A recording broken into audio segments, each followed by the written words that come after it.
probably they can't hear that. All right, yeah. Okay, just a couple of things I'd like to say. We have coming up in June, the 11th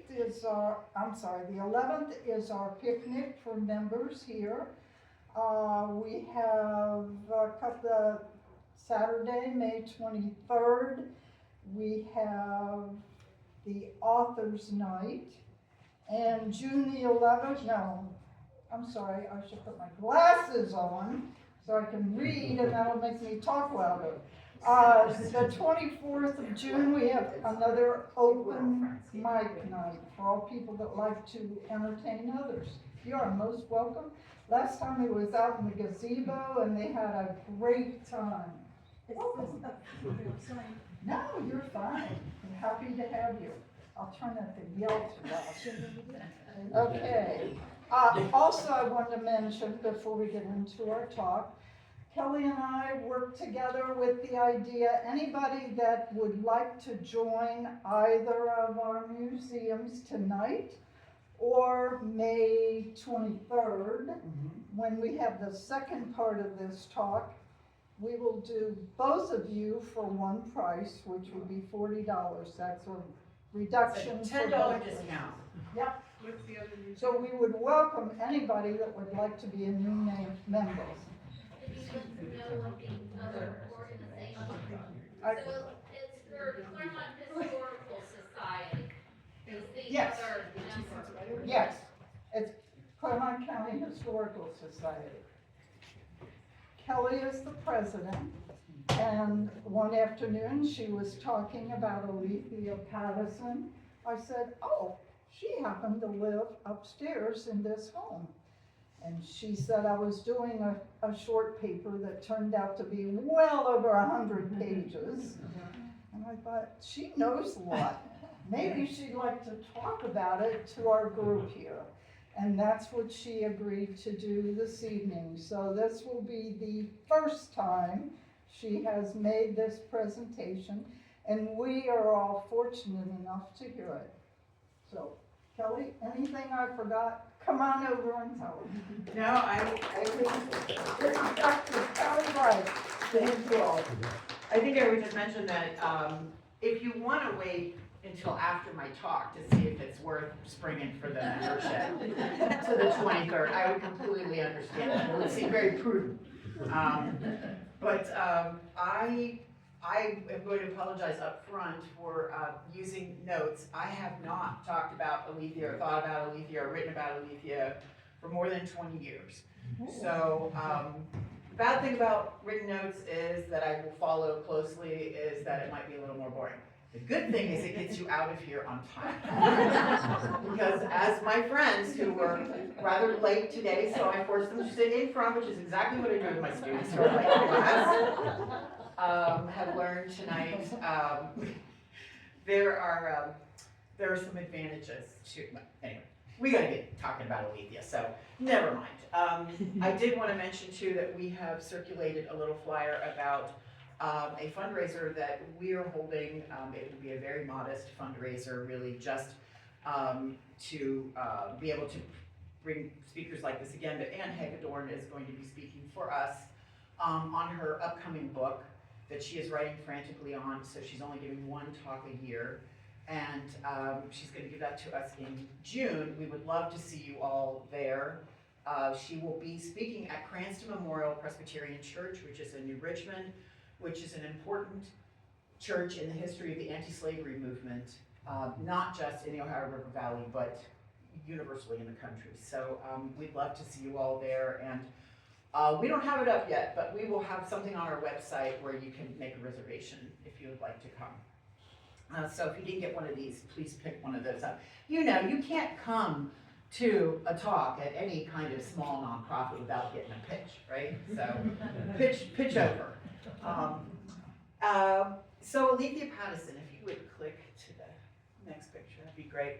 Here's Aletheia, one of my favorite pictures of her, and I was hired to write 10 to 20 pages for the Clermont County Park District on their founder, Aletheia Pattison, and found a bunch of stuff and ended up writing 120 pages a long time ago.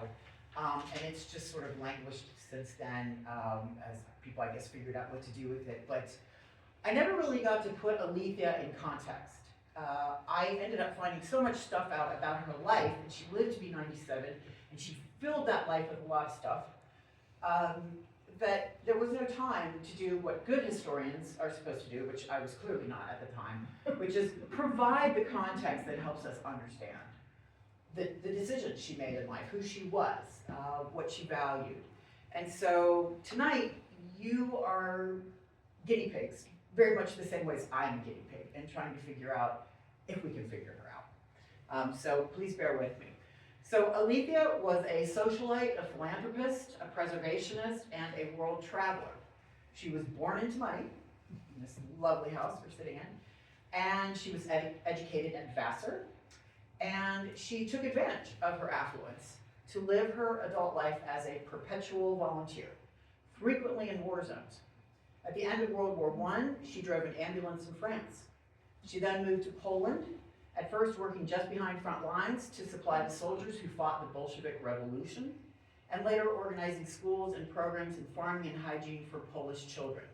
After she moved from France, she ended up repatriating some Greeks and Turks. Then she lived in Greece for a while. She worked at a farm school, teaching kids all about how to be successful farmers. And at the end of her tenure in Greece, she was arrested as a spy by the Nazis because it was the mid-40s. I don't believe she was a spy, and they didn't believe she was a spy either. So they released her, and she got her butt back here to the United States. Late in life, she took an interest in preserving some of her favorite pieces of land, and for the people of Cincinnati, Ohio, she created a park, and for the people of Clermont County, Ohio, the foundation of an entire park system. As a prolific letter writer and contributor to local newspapers, Aletheia left an extensive paper trail of her life, which she bundled into steamer trunks and old hat boxes in her attic at the last home she lived in at 5 Dexter Place, which is in O'Brienville. But we're not going to talk about any of that stuff tonight. That's next week's talk. I just wanted to give you an overview of all the things that Aletheia did in her life, or at least a sampling, so that you can understand why we might even be talking about her in 2 parts, because that was a very, very full life she led. Tonight we're going to talk about her formation, which took place largely here at Promont. The education that she received, and all those things that came together to form the person that she ultimately was. So, the documents that she stashed in her attic chronicled most of her adult years, taking her from a time of ocean liners, corsets, and bustles, female suffrage, and prohibition, of which her father was an advocate, to an era of international aviation, organized environmentalism, and women's liberation. It was a long lifespan. In between, she grew up, went to college, rejected marriage, and saw 2 world wars from a front row seat. A living, breathing juxtaposition, Aletheia has been described by one friend as a great adventurer and by another as a, quote, pixie. Despite so many years abroad, she was no expatriate. She remained devoutly and unapologetically an American. Thank you for blocking 4,000 ads for me. That was very kind of them. Continue, Kelly. And a natural contrarian, thank you. She seemed to have thrived upon hearing the word no.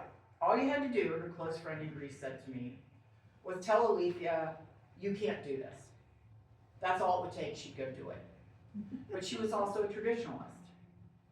After a lifetime of working in battle zones and refugee camps, her Victorian female modesty still caused her to place a small hand to her mouth whenever she felt the unladylike impulse to laugh.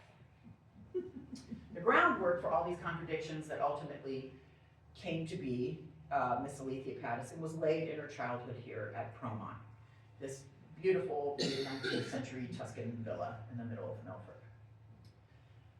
Would you click through to picture Promont, which we're sitting in the parlor of, and next image. She was born in Mount Auburn in 1881 to John M. Pattison, an attorney who became president of a very successful insurance company, and ultimately, for a very short time, the 43rd governor of Ohio. And, next image, Aletheia Williams of Delaware, Ohio. I'm blocking so you guys can stand over here. Let's see, Aletheia who was the daughter of a professor of Greek at Ohio Wesleyan University. The two met at school. Next picture. By 1891, the Pattisons had 4 children: Aletheia, Ernestine, John W., and I don't have a picture of John W. in here, but we've got a glorious one over here on the wall, and Donald, who died as a toddler. Aletheia's mother died when Aletheia was only 10. An obituary for the elder Aletheia described, I think we've got a little bit, the quintessential Victorian housewife, rather predictably, as reserved in her manners, conscientious and devout, careful to observe and maintain all the proprieties of home, a woman who exercised, quote, a generous charity, both to the needy at home and the unsaved and suffering abroad. This is very much this obituary in the vein of refined ladies of Mrs. Pattison's time. Did we see Anna yet? Can you click to Anna? Yes, next one.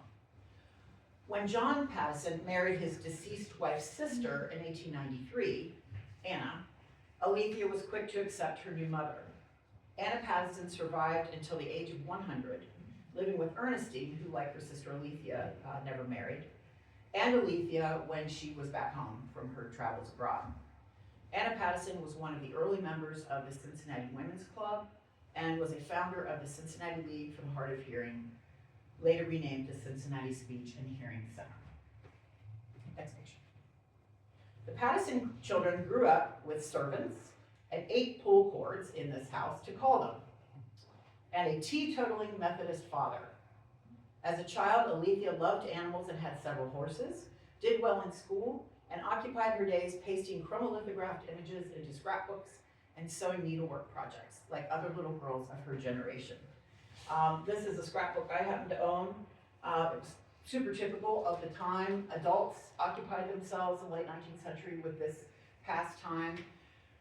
You can invariably find one of these on an auction table anytime you go to an auction, because there were just so many people engaged in this. So if you click to the next picture, you'll see that sometimes the object in pasting the what these images were usually from was tobacco inserts or trade cards that were given away free at the end of the 19th century by companies that wanted people to buy their products. Sometimes there was no relation between the artwork and the product, because the whole point of the card was to give you saturated color, give you beauty, because there was this process that made color printing finally affordable for the masses. So here we have a sort of random assortment of little clippings that have been put in, and if you click to the next one, sometimes people tried to get a theme going. This one, I think the theme is somewhat Orientalism, what they would have called in the late 19th century. Sometimes you see people trying to paste together the races of man onto a page. And next image. And sometimes they go for something much more artistic. Pages like this are so common in some of these scrapbooks, where you have clippings of poetry that were fun, lots of flowers, because what conveys saturated color better than a flower, and pictures of innocent childhood, which are really, really common in these trade cards and scraps. When she was 13, in 1894, Aletheia recorded an essay titled "Attention" in her composition book. She wrote, "Attention to the newspapers makes one familiar with current events. Attention to dress, manners, and language is considered to be a sign of good breeding. Attention to the wants and wishes of other people not only makes the people around you happy, but adds to your own happiness." Were these sentiments merely schoolgirl aphorisms or prophecy? We shall see. Next picture, please.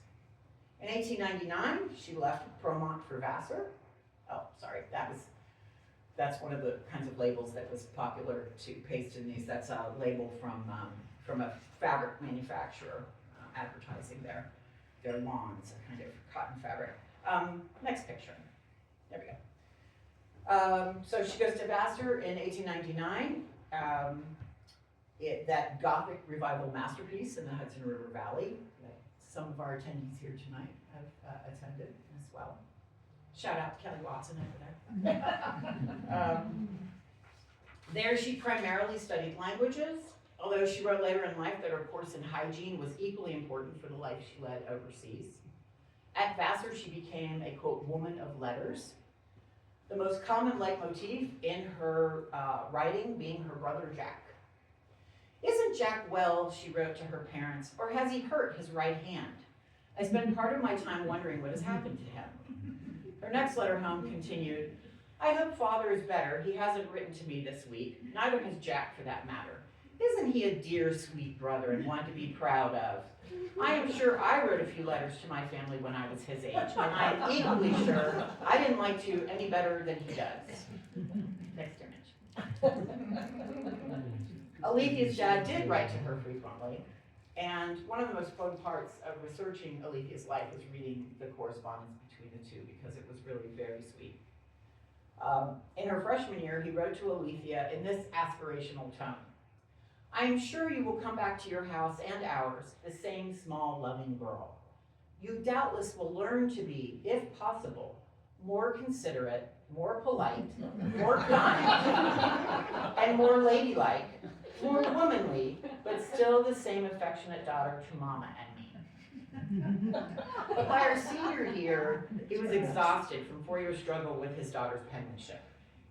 He wrote, "Your letter of the 22nd I received yesterday on my return from the city. It was very interesting, as are all your letters. If you would only learn to write, how pleased I would be.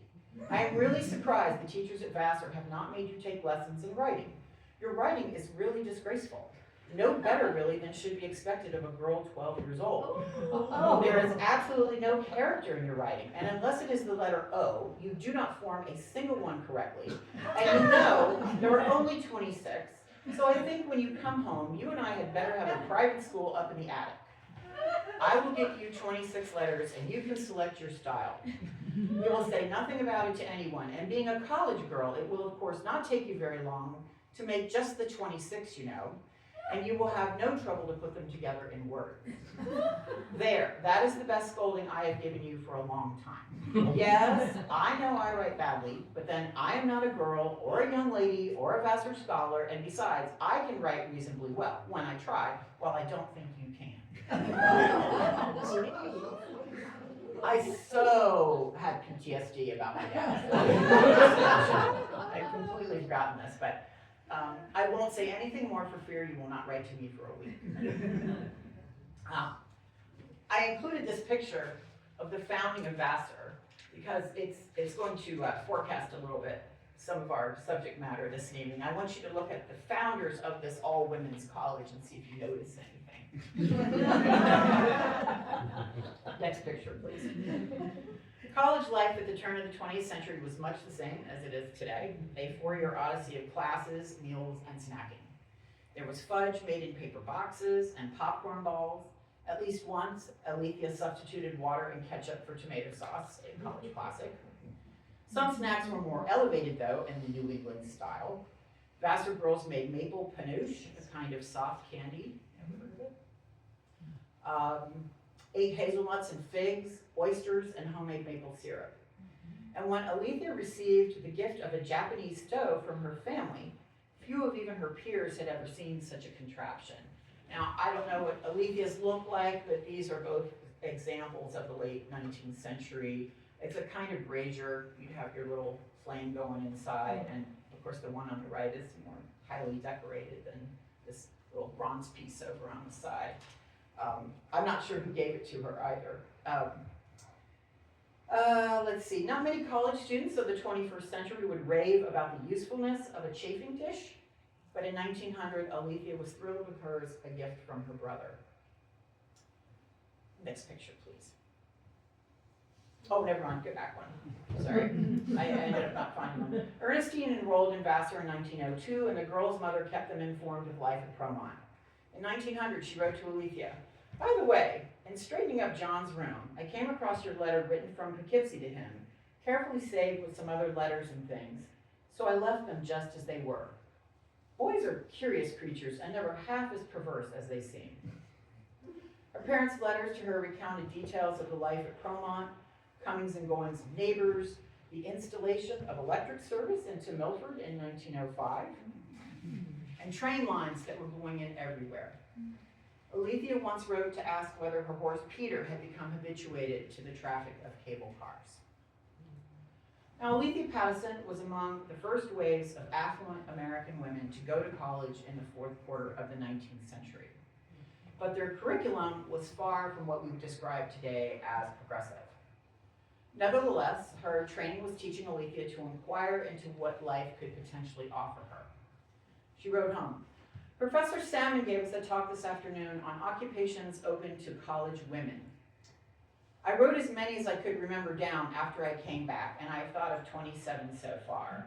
I really felt for Professor Salmon reading about a student a century ago who didn't bother to take notes during the freaking class, which is when you're supposed to be writing them down, and then came home and said, gee, I couldn't remember them all. Yeah, wonder why that was. She said rich women should work because it was better for them, and because they being independent could, and this is illegible, the regular price what the thing was worth. I do know why her father complained about her writing. I truly do. Whereas the poor woman would take what was given her and be glad to get it. We are reading Richmond's Friendly Visiting Among the Poor and Jane Addams' Social Ethics and Democracy. Now, Addams' landmark program at Hull House, the settlement house in Chicago, was the most famous of these programs of upper middle class women to educate people in the neighborhoods, largely poor people in immigrant communities. This was progressivism at the turn of the 20th century, that you would take women who probably never had a job and probably knew something about family planning on the QT from the family doctor, and then you would put them in charge of a bunch of women who had no access to any kind of family planning and were deeply poverty-stricken, and you would tell them how to live their lives. That is the darker view of the settlement house movement, but of course this was viewed as altruism at the time, well-meaning, absolutely, and it gave the women who were in these communities doing this kind of social work a function that got them out of their own houses and exposed them to other sides of life. So Aletheia herself did not comment on what she thought of the settlement house format for social relief. But with hindsight, we can see that she later employed some of its principles in her work overseas. And that's largely what we're going to be talking about next week. That was both to the benefit and the frustration of the people that she helped overseas. Some of them were rather candid about Aletheia's methodology when she traveled. The girls' parents were liberal enough to send their daughters to university instead of on the grand tour, you know, that big trip that many wealthy families sent their daughters on to Europe so that they could grab themselves some, you know, half debauched, impoverished, you know, crumbling aristocracy, get some aristocrat and get the title. And so the American daughter would get the title, and there would be a new infusion of cash into that family in Europe, and that's largely what was the thing? No. The BBC show about the aristocrat and Downton Abbey. That's largely what Downton Abbey was about. But their father expressed his desire that his daughters not neglect traditional gender roles while they were at school. On one occasion he wrote, "I am glad you've learned how to make soap. You already know how to make bread. I suppose there is nothing in the Vassar course giving instructions in bread making. And cooking, I wish there was." If the direct approach didn't work, he added a little philosophy. "I am sure you will find chemistry very interesting. It is, however, as you know, more important to make good bread than to know the chemical analysis. And further, every girl should know how to cook and how to take charge of a house and know how and be willing to do it cheerfully when occasion requires it. So with all your other ambitions, you should have a special ambition to excel in this.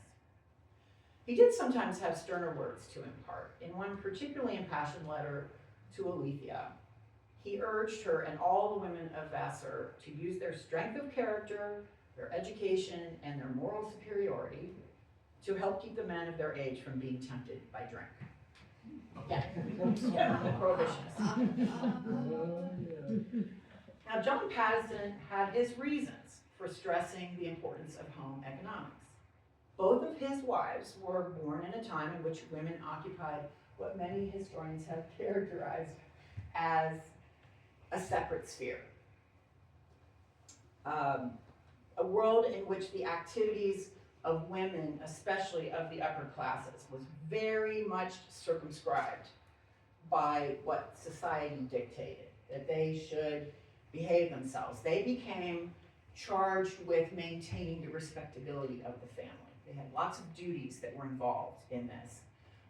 But most of those duties took place inside the home. And so many of the commentators, we'll talk about a little more about this, but many of the commentators of the time, if they had any sensitivity to females' issues of the day, would remark on this, that they were more caged than liberated by any idea of their importance within the home.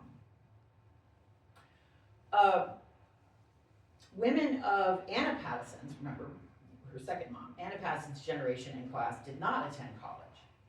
And their education usually consisted of training in languages, the textile arts and music, the instruction of their children in the tenets of Christianity, and home economics. Their job, so to speak, was to be the moral epicenter of the family. Now, we'll talk more about this in a minute because it's really going to help us to understand who Aletheia Pattison was and why she made the decisions in her life that she did. I hope you can judge me at the end. But for now, let's take a completely irresponsibly short tour of feminism and women's rights in the period, so we can assess these kinds of factors a little bit more knowledgeably. So never, ever, ever tell any of my professors that I did this today, because this is incredibly irresponsible what we're going to do. We're going to go to the next image, John Locke, and we're going to talk about his two treatises of the government very briefly. John Locke was a philosopher of the Enlightenment period and the author of one of the most widely read political texts ever. His two treatises of the government, originally published in 1689. In this work, Locke makes the revolutionary argument that women had a right to equality under the law. This was new. This was spanking new. They had the right to equal filial respect. They were to demand respect from their children just like the father was. The right to break a social compact if they felt like it, including the social compact of marriage. Now, Locke's influence on the founders of this country and the drafters of all those foundational documents in our history was so powerful that you can find his very words and his phrasing in virtually every sentence of every one of those documents. Anybody with any kind of education at all in this period, particularly men, read Locke, but there were plenty of women who read Locke too. So as Americans, we should all know who John Locke is because all of our founders plagiarized the crap out of him to the benefit of all of us. Okay, so he was influential, but he was not so influential that he could convince any of the guys at the Constitutional Conventions to do what Abigail Adams had urged her husband to do, remember the ladies. If you're empowering people with, you've got all this language of natural rights filling your head, apply those natural rights to women. Give women some power. Give women some agency in our country. No, they didn't do it. They liked lots of things about Locke. They didn't like that part. Locke was really the only Enlightenment philosopher to bother with this subject at all. He argued, of course, that natural rights were inalienable. We all know these words, right? You get them by virtue of just being born. But when he pointed out the moral bankruptcy of making the argument about natural rights that are divinely given to anybody who exists, and then leaving out non-Christians or people of African descent or women, he said, that doesn't fly. Nevertheless, nobody was reading this part of him. Even his revolutionary contemporaries, Mill, Montesquieu, Rousseau was totally an asshole about women, did not go down this path. They were not about empowering women. They were not going to take up this cause. It was all about men. Next image, please. Now, Mary Wollstonecraft, a contemporary of these guys, who wrote Frankenstein, so her name's probably familiar to you all, managed to squeeze women quite effectively under the umbrella of natural rights in this work, A Vindication of the Rights of Woman, published in 1792, widely read, widely dismissed. She aggressively argued in this work for women's political and social equality. But nobody was listening. By the middle of the 19th century, again, when the Pattison moms, Anna and Aletheia, were growing up and ultimately then raising their kids, they found themselves more and more constrained by a social system that was committed to depriving them of any rights at all and caging them within the family home. Now, I brought one of my little books tonight.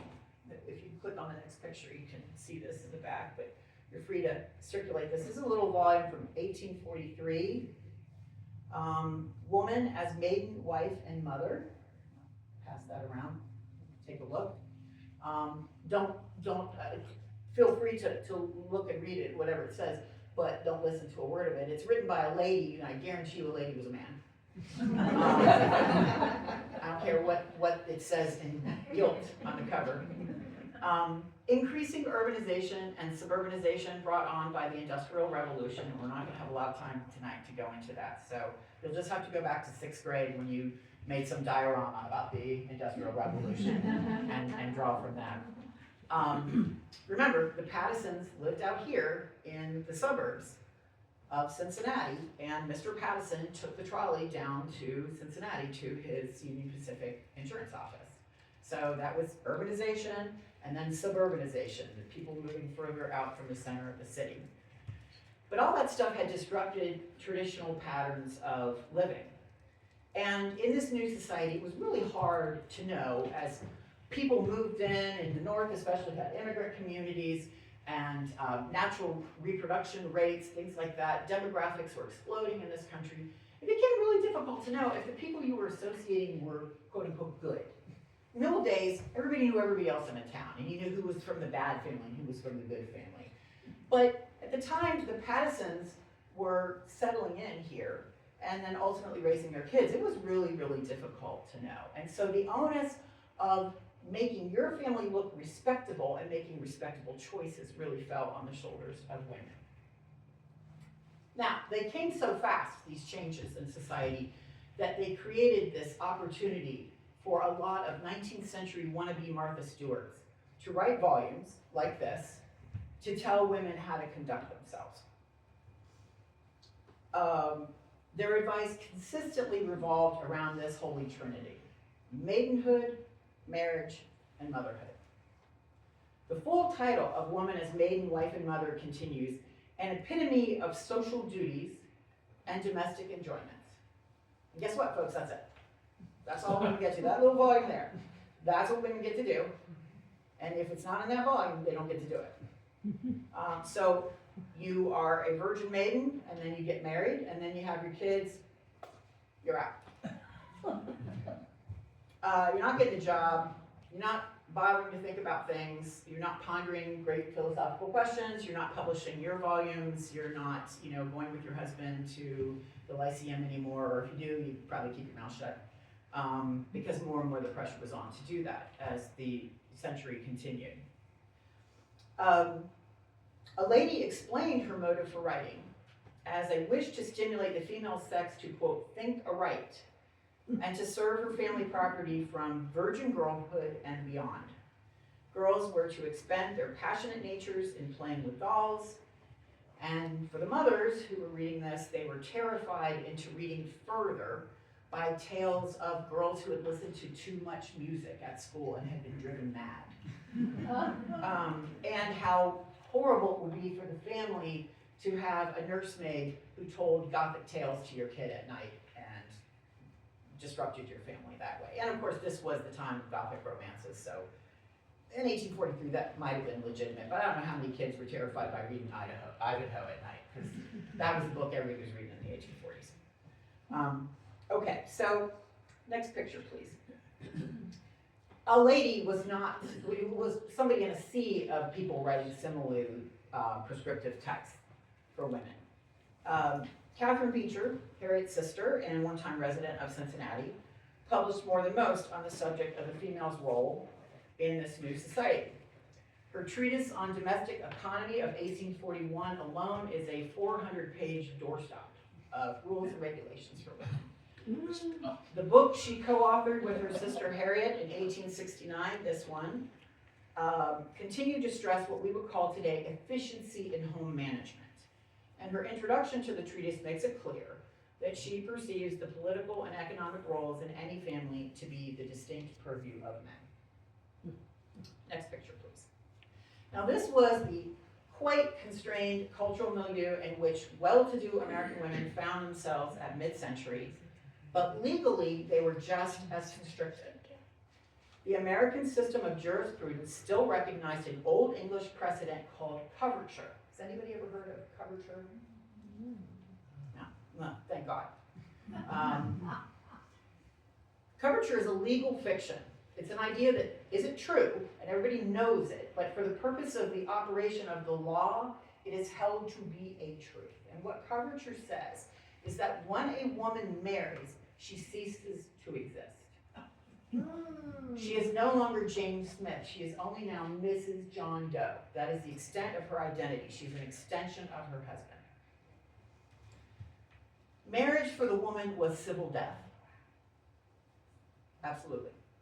The implications of the system were far-reaching. Upon her marriage, a woman had to turn over all her assets to her husband. She could not enter into contracts. She could not operate as an independent agent. Some of the darkest implications of the system of coverture can be seen in the case of spousal abuse, divorce, and rape. The husband of a raped wife could sue the rapist for damages to his property.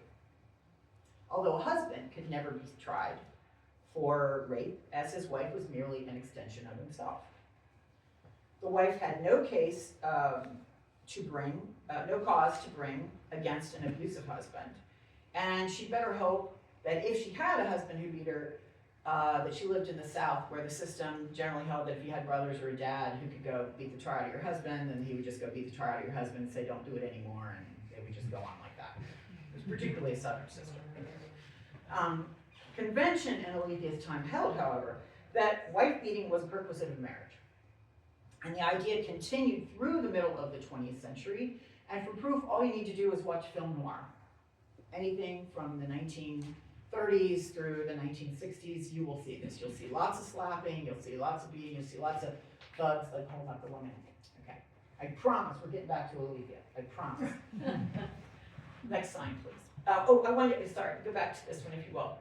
I just want to say one thing. This is one of many, many such treatments of the, quote, traditional American family at the middle of the century. This is a portrait from about 1850 of the Joseph Atwood family, and you see represented here are all the mainstays of the family cohesion. The patriarch of the family, who is tall and proud, and he's got his Bible in front of him. Typically, these portraits conveyed the man of the family reading the Bible, if there was a man in the portrait. Now, in a genre painting where you had just women and the children, it would be the wife who would be reading to the children, because inculcating them in the tenets of Christianity, again, was part of her job. And we see all these very well-behaved, very respectful children, as children always are. We know that to be the case. All right, so next slide. So such were the conditions of female existence that inspired the first conference on women's rights in the United States, held in Seneca Falls, New York in 1848. Elizabeth Cady Stanton, a woman whose name would become synonymous with women's rights, and who was by 1848 completely fed up with a political system that had promised so much at its founding but had delivered so very little to women, stood to read her Declaration of Sentiments. Next image, please. See if what Katie Stanton read at the conference sounds familiar. We hold these truths to be self-evident, that all men and women are created equal. The history of mankind is a history of repeated injuries and usurpations on the part of man toward woman, having in direct object the establishment of an absolute tyranny over her. To prove this, let facts be submitted to a candid world. And of course, Stanton has taken all of those bitchy complaints in the Declaration about King George III and substituted men as the tyrant. Now, she didn't just mirror Jefferson's language, but his rhetorical structure as well. Here's just a few of the facts she alleged in her statement. He has never permitted her to exercise her inalienable right to the elective franchise. He has compelled her to submit to laws in the formation of which she had no voice. He has withheld from her rights which are given to the most ignorant and degraded men, both natives and foreigners, and so forth. She rewrote the Declaration with a different theme this time.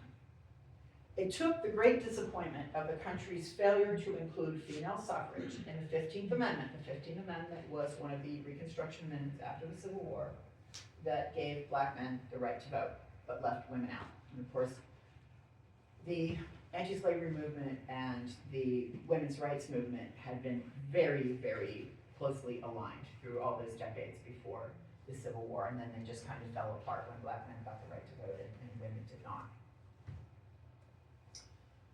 Well, the failure to get women's rights codified in the law inspired Stanton to set her sights a lot lower.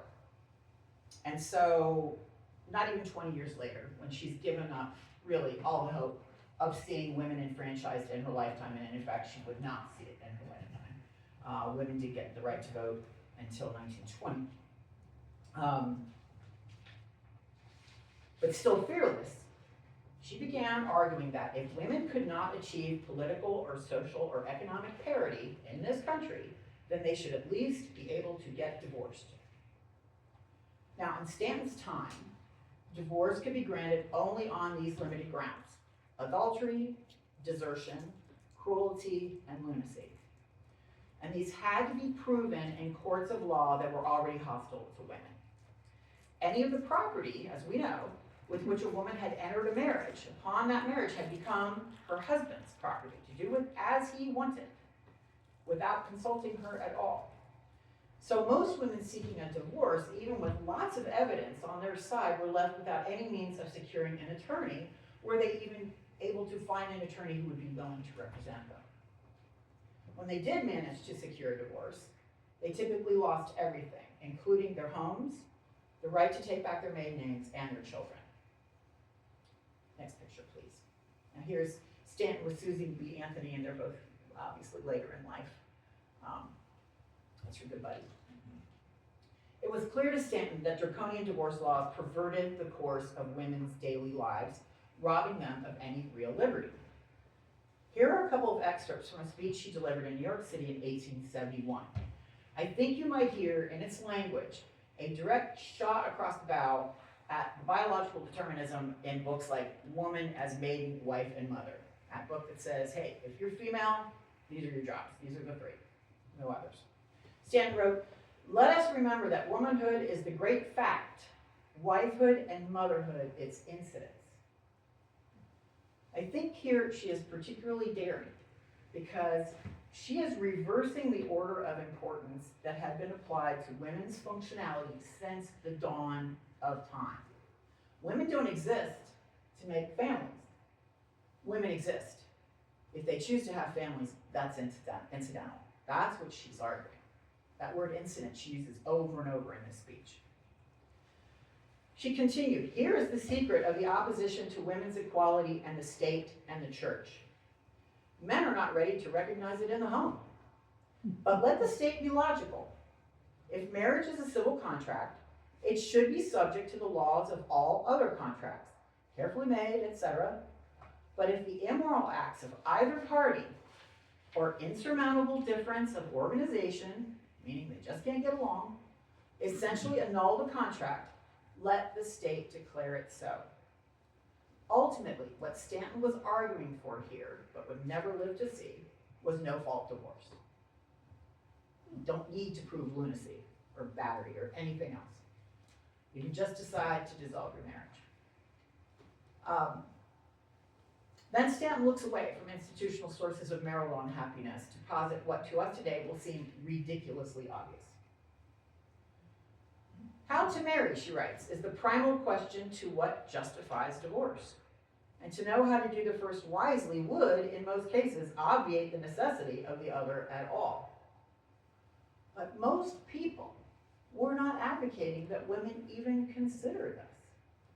For most of human history, daughters were married because that marriage brought something useful to the family of the daughter, right? The daughter provided a dowry when she got married, and the marriage secured something for the parents of the daughter that was convenient for both. They used to say neat and convenient.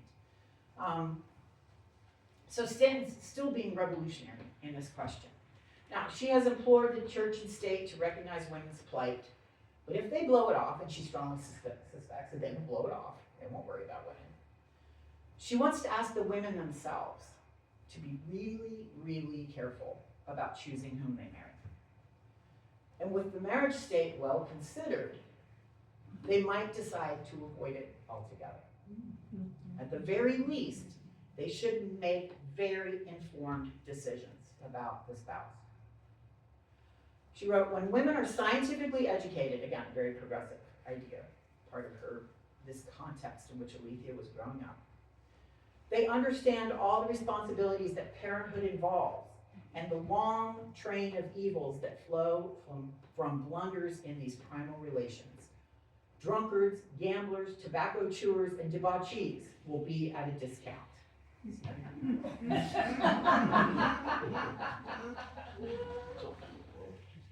You found a girl who was willing to look past all that.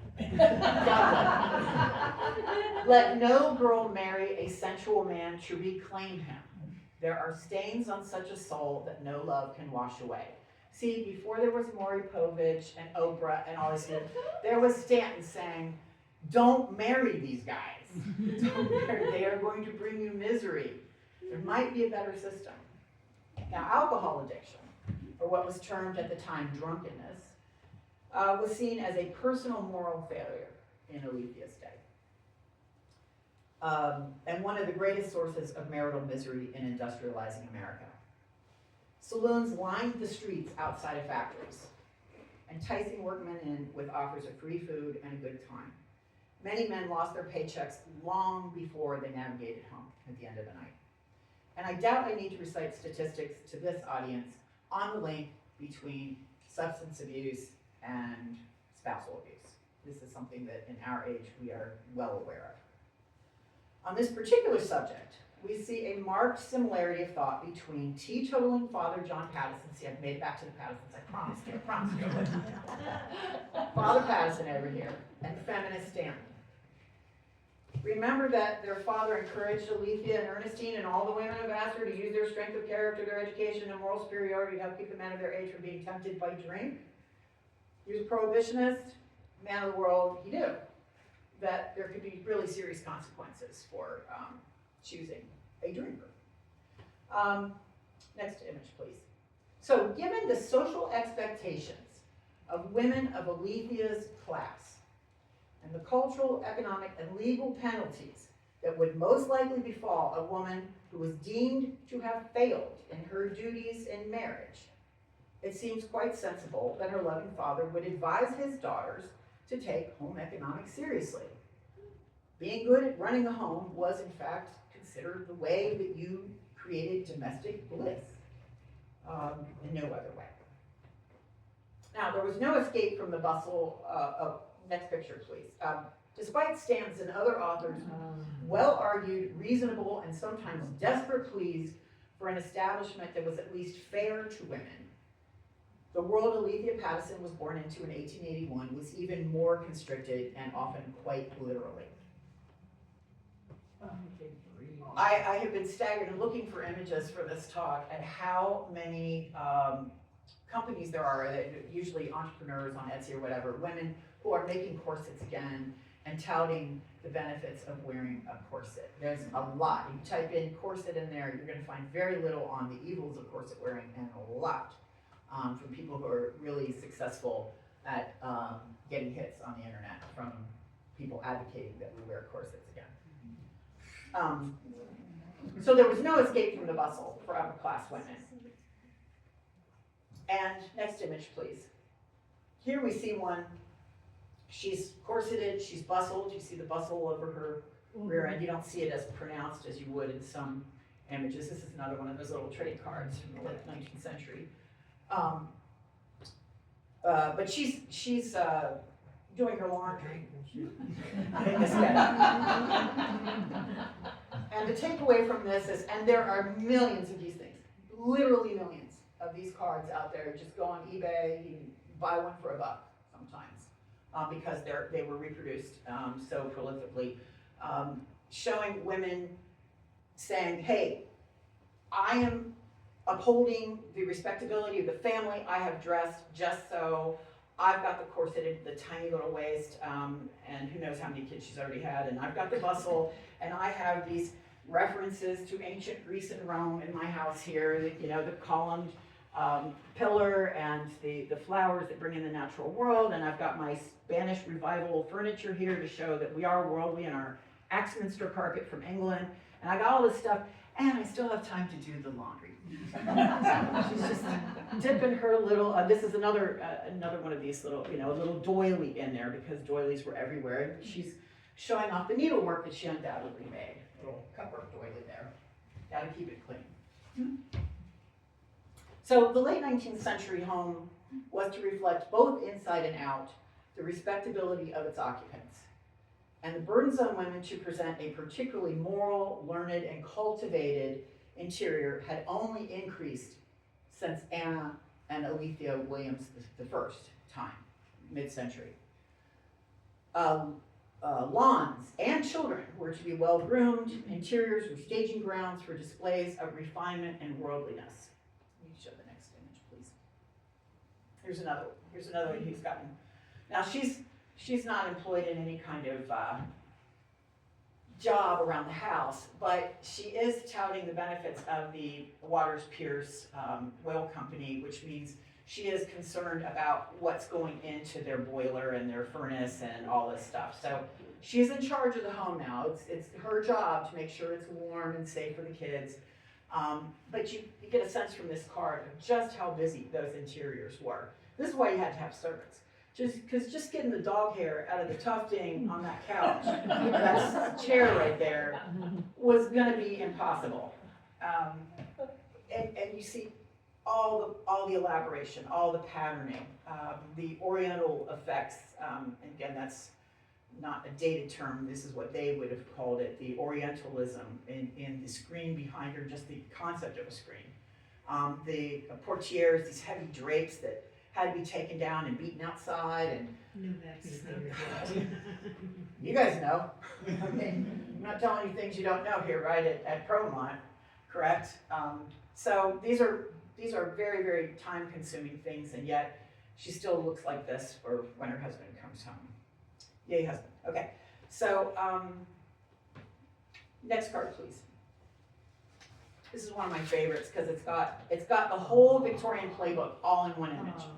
It's got the heavy portieres. It's got the references to antiquity, to classical design. It's got the required salon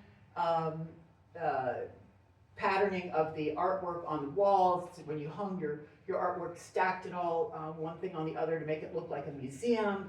They've got the imported furniture that's super elaborated. Carpets everywhere, because, you know, why throw them on the floor? Why not put them on top of the table? Because you've got that kind of money that you could just put them on the table. And the ubiquitous reference to the natural world in all of these images from Aletheia's time. This is a card probably from about 1885, and this is what she's growing up in. This time where she would have gone visiting in homes where all of these references would have to be there to show how trendy the woman of the home is. And then last, you have these historians call children of this period consumer items. I try not to do that because it offends people, but they're saying, we don't need kids to run the farm anymore. We just have a couple around because they look cute, you know, and they sleep on the dog and they carry on the family name and all that, but we don't need, you know, manual laborers anymore. And this one, if she's lucky, we'll send her to Vassar. So, okay. So, where are we? Church attendance, musical training, clean and refined dress. These became the street signs by which modern industrializing Americans navigated their society, decided whether to socialize with certain neighbors or whom to hire as foremen in their factories to surveil the workers and make sure they were doing what they were supposed to do. How does all this context help us to understand Aletheia Pattison? This is a question that I promised to answer, and I don't know if I'm going to get there, but I'm going to try. So, Elizabeth Cady Stanton and other feminist authors you may have heard of, like Charlotte Perkins Gilman, you probably assigned her at some point in your education, and Kate Chopin, who wrote The Awakening. These were all writing in the late 19th century, and they had their work cut out for them in popularizing the notion of avoiding or even postponing marriage. Heck, they couldn't even get women out of the bustle. They're still wearing it till the turn of the century. And the prevailing stereotype of the spinster was helping them to make their case, opposing them in making their case. That out there every day for people to see was the idea of the spinster and how dreadful a situation would be if you chose not to marry, if you chose to take your life of affluence and the money that could remain yours if you chose not to marry and turn it over to your husband, who might be a good guy or not,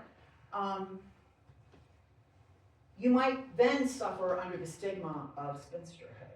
Next image, please. Oh, I forgot I put these in there. This is another part of the interior of these homes of the period that was supposed to reflect not just the affluence of the occupants buying your own home organ, but the fact that you were creating a place for the respectful study of the Bible. So this is an Esty organ from the 1880s that sold at auction a few years ago, and I think it got like a $2 bid because you can't fix them anymore, and who's going to move it? But anyway, next image. But this is what women are being told at the time. This is the image that they are supposed to uphold, women of Aletheia's class. Even if they go to Vassar, even if they get that college education, they're supposed to come home and create a world for their families that looks like this. Next image. In case you're not convinced by that one, there are so many I could have picked. Some of these are just favorites for a lot of reasons. But here, this is a slightly later card, and it doesn't have some of the overt references, but in case you notice, there's a church spire right behind them. So it's another reminder that they need to be studying the Bible, they need to be inculcating ideas of Christianity in the home, or they are failing in their duty. Next image. And in case having the organ isn't enough, stained glass. So many of the interiors of this period have stained glass. When you see houses with stained glass as you drive around our neighborhoods around here, because we have a lot of mid to late 19th century housing stock still around, you look for these stained glass windows, it really helps you nail them down from about 1870 to around 1900, when this is what you were supposed to do in your home. Okay, but there's a flip side to this. Next image, please. Now this is a spinster. This is what Aletheia was facing if she chose not to marry. This, I don't know if you can read in the back, it says, a disagreeable old hen. Poor old cackler on your perch, men have left you in the lurch. It's very sad, but upon my word, you really are a tough old bird. 'Twould be indeed a dreadful fate, such a thing to have for mate. So, for women, you've got this image. I don't want to be that chicken woman. For the men, you don't want this to be your spouse, right? So, if she's gotten past a certain prime, you know, Avoid the Tyson, the Purdue, whatever. Move on. Popular culture informed Americans that spinsters were ugly, sour, cod liver oil swilling, I'll show you proof, women with no options for happiness. Next image, please. Here we go. Now, if you wanted to spend 10 cents, you could buy this article that will tell you how you were screwing up your life if you chose not to marry. This is from 1906, and it's called The Lonely Life, The Tragic Confession of a Spinster Who Realizes That No Fame or Wealth Can Compensate for the Solitude of Her Life. And of course, her name is withheld for obvious reasons. Okay. And last, on this theme of the dangers of becoming a spinster, could you show the next image, please? There's the cod liver oil she's advertising. She's clearly a consumer. This is Amantha, and this card is conveniently dated for us 1887, so Aletheia was 6. The previous article is from 1906, so Aletheia was out of school by 3 years when that was circulating. So it's truly her entire formative period that this heavy-handed depiction of what life would be like for a single woman was circulating. This one says, what makes Amantha look so sad? Why should she feel so very bad? Amantha wishes that she had a new home sewing machine. Now here, an American manufacturer wants consumers to know that spinster Amantha could end her misery with a new appliance, but tragically for Amantha, the rabbit vibrator wouldn't be invented for another century. She will have to content herself with a sewing machine. Excuse me, I'm tearing up a little bit. Okay, so all of these divergent but incredibly heavy-handed prescriptive messages shackled women of the late 19th century. Yes, I use that word shackled, pulling on them to make good choices. But if we may take the path that Aletheia ultimately followed in her life as a kind of proof of which arguments regarding women's social obligations influenced her most profoundly, it becomes clear that her father's advice weighed less heavily than other more modern ideas. And I feel bad just saying this right in front of him. She clearly loved her dad. I love her dad too. I feel bad saying that. She seems to have decided that a life of financial and personal independence was more important than worrying about being seen as a chicken woman. Now, in 1871, Stanton had asserted that girls should go to school with boys and play with them on the playground as they did in the western states at the time. And that, quote, in rousing a girl's ambition to go through a collegiate course, marriage will be postponed to later years, when her character and physical powers will be matured and perfected. This of itself will end much of the weakness and disability that so greatly mar the happiness of married life today. Napoleon once said, you cannot make a soldier of a sick man. You cannot make happy mothers out of sick women. Moreover, she wrote, girls are beginning to have the idea of, quote, pecuniary independence, of the dignity of self-support. Hence, with their minds occupied in study, their hands in profitable work, marriage will cease to be the only goal of their ambition. It will be an incident, there's that word again, an incident in their lives, not the whole of it. Girls were indeed beginning to have the idea of pecuniary independence, and Aletheia was one of them. In fact, it turns out that I am far from the first person in researching her life to ponder whether Aletheia was unique in her decision not to marry, as her own contemporaries were studying that question more than a century ago. Next image, please. Now, this is from a peer review article from 1904 called 3 Decades of College Women by Frances M. Abbott. This appeared in Popular Science Monthly in August of 1904. It was published in Concord, New Hampshire. And it begins, the first question that everybody asks is, do college women marry? The first 10 classes, 1867-76, this is her abstract now from the study, contained 323 members. These are 323 women who graduated from Vassar. Of this number, 181, or 56.03%, have married. Did everybody catch that? Does that number strike you in any way? Slightly over half. Did anybody like me expect it to be higher? Yeah. This shocked me. This absolutely shocked me. And I took women's history. I've never heard stats like this in women's history. The average age, she continues, of a college woman at graduation is 22 years. Hence, the age of these classes in 1900, when she was conducting the research, averaged from 46 to 56 years. Most of the members old enough to be grandmothers. So they had a good sample size, 300 plus women, and they followed them through the age of 56. So they knew. Now, there is still hope for people like me, because it says, it is quite possible that some of the living members may marry yet. For 2 instances were found in one class where marriage occurred 24 years after graduation.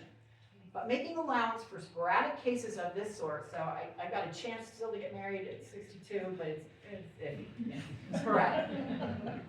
60% would probably include the complete marriage record of the graduates of this period. At most, it's going to be 60%. And 60% is a far cry from 50.03, right, or 53.03. She's giving herself a huge margin of error there. The tendency, here's what she writes about this in the study. The tendency of civilization seems to be toward comparatively late and few marriages. One can almost judge of the advancement of a people as a whole by the number of single women. Females among savage races, as in the animal kingdom, are not allowed to remain unmated. It is an unusual thing in these days for a well-bred girl to marry under 20. In our mother's day, such a course was eminently proper. And in our grandmother's time, girls married at 15 or 16, and afterwards bore that number of children. Now, she writes in here, in talking about her data, these figures would seem to confirm the worst fears of those who, 40 years ago, opposed the admission of women to college. You send those girls to school, they're not going to get married. You'll screw up. All right, next image. The American Statistical Association published a similar study that didn't even bother to question why college women frequently chose not to marry. Took it as a fait accompli. It focused instead on comparing non-college educated women to college educated to learn at what age they chose to marry, if they did, and if there was any kind of statistical relationship between schooling and occupation. So, next slide. And this study is from 1906. So here we have a wider sample than the only Vassar girls of the previous study. These are all the schools that have admitted women at the time that have been included in the study. And that was a big number for just after the dawn of the 20th century. That's a large number of schools, and that's all within Aletheia's generation, right there. Now, and you see that this is what they're primarily interested in, is the relationship between what they've studied and what they end up doing. And so it's assumed that some of them are getting jobs. They're going to get jobs. And they may not marry. Again, they don't even ask that question, how many of them marry. Now, Aletheia graduated college in 1903, 3 years before this study came out. And her specific reasons for staying single may never be known to us, if they were indeed ever known to her. But it is clear that she was exposed to ideas of female independence that would have been considered revolutionary in her mother's time, but somewhat unsurprising in her own time. Such was the speed of cultural change wrought in large part by the Industrial Revolution. Now, she didn't grow up to be an overtly political person, but her letters reflect an enthusiasm for the mock political rallies the girls staged at Vassar, and her father frequently shared his thoughts with her on the issues of the day. And I narrowed this down to one little passage that I thought was particularly lovely from her dad. John Pattison wrote this to his daughter on the cusp of the 20th century, in which he expressed his opposition to the policy of his fellow Ohioan, President McKinley, when he justified the American acquisition of the Philippines after the Spanish-American War, so this is 1899, by saying that God told him to do it. God told him to just take the Philippines. He didn't know what he was going to do with them, but better grab it. He wrote to Aletheia, I agree with Governor Taft that the Philippines should be for the Filipinos, but I don't agree with him that the United States should keep them as a subject people without extending them the hope, at least, that someday they shall be a real part of the United States, or that when they are able to govern themselves, we shall take them in as part of the U.S., or else let them go by themselves as an independent. England or Germany may hold colonies as such, but no Republican form of government can do so for any great length of time without depriving them of liberty which they have a right to enjoy, or else losing our own. Lincoln's great saying, you know, was that a Republican form of government could not continue to exist part slave and part free. That was from Lincoln's second inaugural. Neither can a Republican form of government continue to exist part Republican and part empire. Now, Americans were indeed looking overseas for lands to imperialize in Aletheia's day. At the time, we called it civilizing them or liberating them. And Aletheia herself began to travel. It was while she was on a trip through Europe that she learned of her father's run for governor. She commented on it in only one known letter, saying simply that she was excited about it, and thought Columbus would not be as nice a place to live as Cincinnati or Milford. And she was right. At the time, let's face it, she was right. In 1906, John Pattison ran for Ohio governor, won, got sick at the inaugural, and died a month later. From Aletheia, we have little information on her life until 1919, with the exception of a small diary that records trips to Japan, Java, India and Burma, China, and Russia, all taken before 1912. America entered World War I in 1918, and by the next year, Aletheia had enrolled at the summer school for patriotic service in Tarrytown on Hudson. Always a New York girl. She went back to New York. Can we have the next slide, please? Oh, that.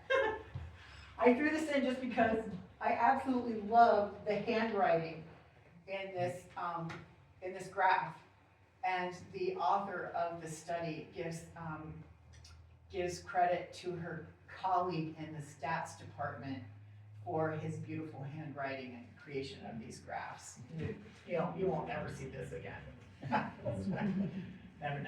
Okay, next image. This is the castle. It was at this institution, otherwise known as Miss Mason's School, or the Castle, that Aletheia undertook her first truly untraditional work. The school's brochure, with a picture of Joan of Arc with the caption, "This girl saved France," encouraged women to, quote, prepare to help serve your country at the summer school for patriotic service. Next slide, please. This is another view. I think many of us who've taken the tour of the Hudson River Valley have seen what remains of these fabulous mid-19th century houses. This is an A.J. Davis house, famous architect of the period. Just love this photograph. It looks like an illustration, but it's not. Next image. This is an interior of the building when it became this school later in its existence in the World War I era. And next slide. And that's Miss Mason. Who better to teach you motor mechanics than Miss Mason? Because Aletheia did learn how to tear down an engine and drive as a shifus in this period. So at the castle, Aletheia studied motor driving, next image, motor mechanics, truck driving, litter bearing, shooting, first aid, military drill, sanitary drill, typewriting, French, and Spanish. As you can see, she did quite well. Is this the one that has her grade? No, it's the next one, I guess. Yeah. When the summer session ended, she went on to further study at the Mount Pleasant Garage, run by the same instructor. Next image. This is her diploma, effectively. It says, "This is to certify that Miss Aletheia Pattison has taken under my instruction at the Castle School for Patriotic Service a course in motor work, both theoretical and practical, passing with a grade of 99%. After finishing the course, she worked under my supervision in my garage and showed much ability. She has taken down and rebuilt motors. She is fully competent to drive all cars: Ford, Dodge, Marmon, I think yeah, Auburn, Oldsmobile, Haynes, 7-passenger Cadillac, and 4-ton truck."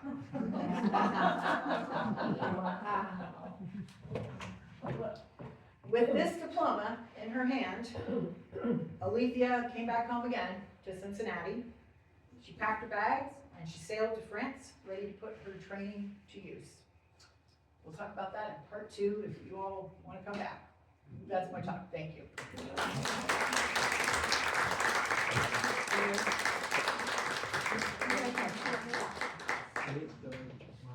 Any questions?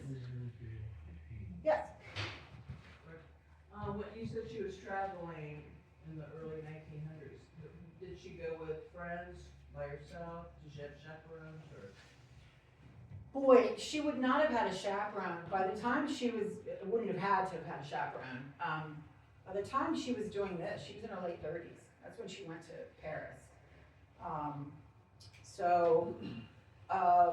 I don't remember. It's a good question. I don't remember offhand whether she was traveling with others in those early trips. I can tell you, when she leaves for Paris after doing this training, she is going to join her brother, who has been rejected from the Army Air Force,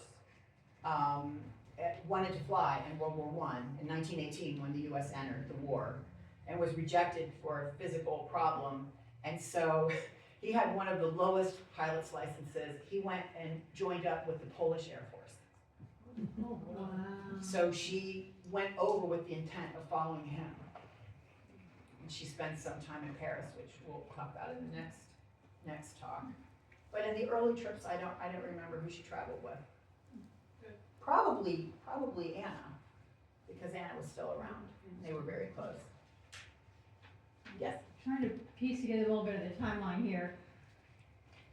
I forget what you said, how old she was when her mother died. She was 10. She was 10, and then sometime after that, he remarried. I don't know how long in between the two, the mother and the stepmom. He remarried in the 1890s. And so then, let's see, she was in college. I'm trying to think what year she was in college versus when he died. She went excuse me. She graduated in she went in I think she was starting in 1898, got there in 1899 academic year, and was done by 1903. Excuse me. And then he passed away when? In 1906. Okay. So then when she was doing all this related to World War I, he was long gone, and she Yes. was just out Yeah. there. Yeah. Wow. Thank you. It's good to have your friends here. Thank you. Any other questions? Yes. You might point out where the meeting's going to be next time? Oh, right, yes.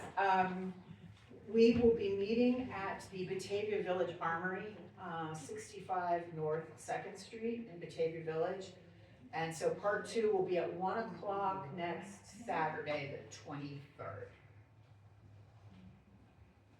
And we'll be talking about all the stuff that she did in Europe, and then the later part of her life when she came home and was volunteering with some organizations back here.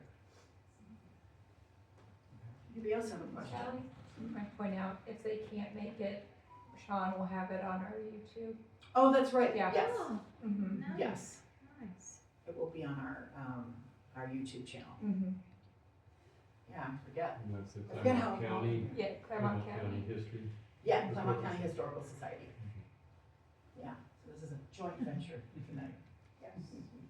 Again, tracing family's connection with the house, so when he was gone, I presume that she and any living siblings at that time would have inherited the home, and did she return here then, ultimately, or? I think that's a Mary question. I don't really know the history of the home after. She wanted to know what happened with the home after Governor Pattison's death, in 1906? Did the kids inherit the home and? Well, oddly enough, my great-grandfather purchased the home, Henry Hodges, and they lived here for the longest time until 42. I'm thinking here that about. Oh, yeah. Mary's just saying, Oh, yeah, I'm sorry. her grandfather bought the home. Great-grandfather. Great-grandfather bought the home, yes. You remember than that. Yeah, right. Thank you. And lived here until 1942. And what did he do, ma'am? Your great What did your great-grandfather do? He was a farmer in Batavia, and made a fair amount of money and was able to purchase the home. And he was president of the Milford School Board and president of a bank. The wealth did not come down.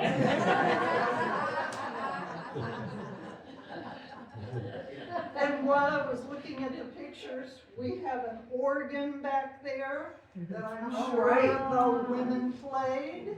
And we had a stained glass window at the top of the steps, so we're right in vogue. Yeah, absolutely. You're in vogue 150 years ago. Yeah. So, Yes. you call those trade cards that were passed around? Yes. Okay. I started some study, but it was at the postcard level, and now I see what preceded them and kind of segued into that blossoming, you might call it, and the postcards went nuts. Absolutely, yeah, postcards. You could find postcards concurrent with trade cards, but they were very early. And these colorful cards had come straight from these beautiful white, almost porcelain-like cards that had been the way companies had advertised their products before that. That even almost 200 years later, some are still glossy and almost feel like ceramic. You can find them in collections in the Smithsonian or whatever. But then this, I don't know why I'm gesturing at that, that's not a trade card. But anyway, this color printing process really just created a frenzy. And some of the quilts here in the collection at Promont even have references to these trade cards. There was a lot of overlap in aesthetics at the time, where the trade cards would have quilting information and tell you when you made your crazy quilt what stitches you should use to surround each fragment of fabric, and also sometimes chromolithographed images were printed on silk and then stitched into quilts over time. Is that the card printing chromolith was used in the cards, in the trade cards? Yeah, the trade cards were inaugurated at the Philadelphia Centennial Exhibition in 1876, and they created a sensation. And manufacturers were just handing them out for free to people, and that's where we see all this scrapbooking start up. And people of more modest means would glue them on their walls sometimes. I've seen pictures of sharecroppers' cottages where they have just covered the walls in these images because now they can afford art. They're literally given away. And they disappear right around the time your dad died. By 1906, you're really not seeing anybody do it anymore. The cachet is over. That kind of image. Yeah, I find it interesting she went into the motor pool instead of the traditional nursing volunteer, getting training as a nurse, which most women kind of do. Yeah, nurses and teachers, and again, we'll talk more about what she's actually doing next week, but I think there are lots of questions still. I mean, did she not want to wait on people? Did she not want to take care of them in that way? I have a question for you all. I mean, do you have any sense of why Aletheia didn't marry? I mean, I got a chance to explore that question here, look at some of the context of when she grew up, but. Are you going to address that next time? Hmm? Are you going to address that next time?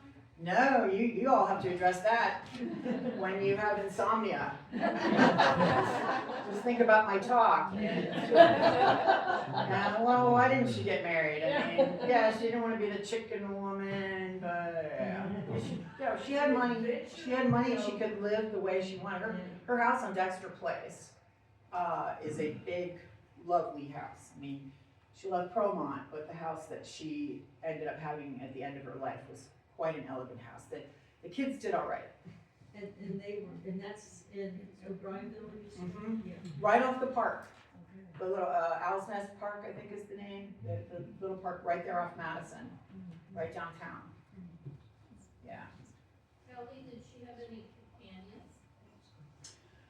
Well, she did, and some of them, I'll talk more about this next time. She had a companion who wrote about their life overseas, and dedicated a chapter to Aletheia, and wrote some things that Aletheia didn't like, and she bought up every copy and magic markered those passages out.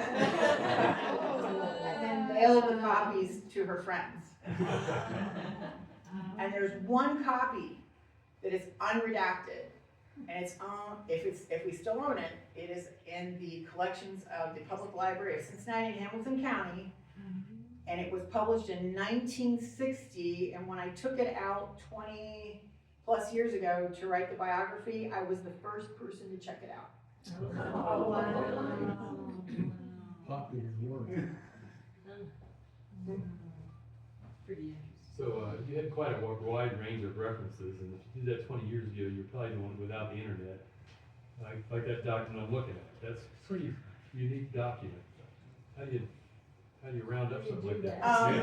Yeah.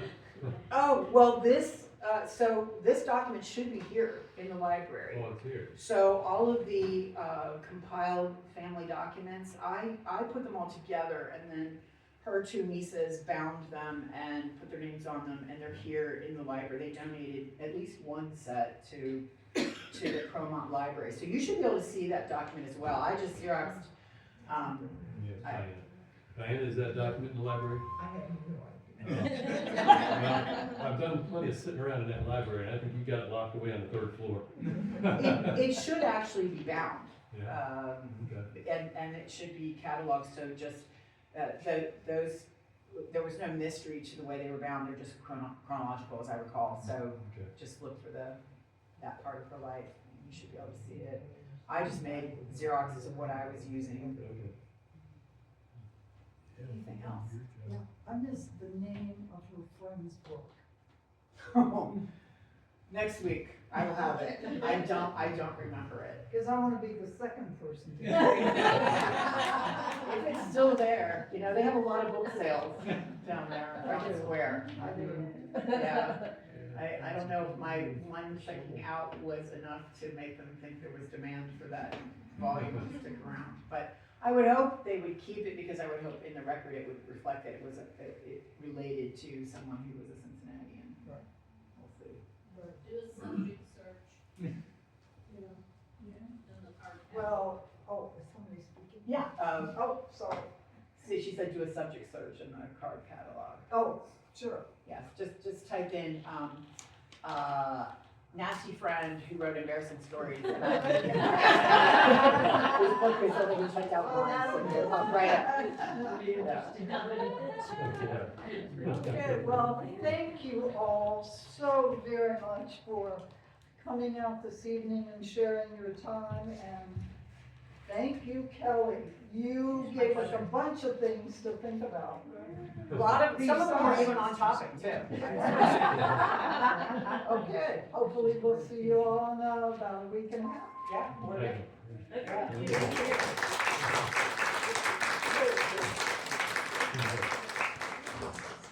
And if I could ask a little favor, those who are able, could you fold your chair and carry it into the kitchen? Not everybody has to, but I still can. It would be helpful. I thought of one other thing, I understand there was a sign-up sheet going around. Yeah. I have not seen it, and I don't know if everyone's aware of it, but I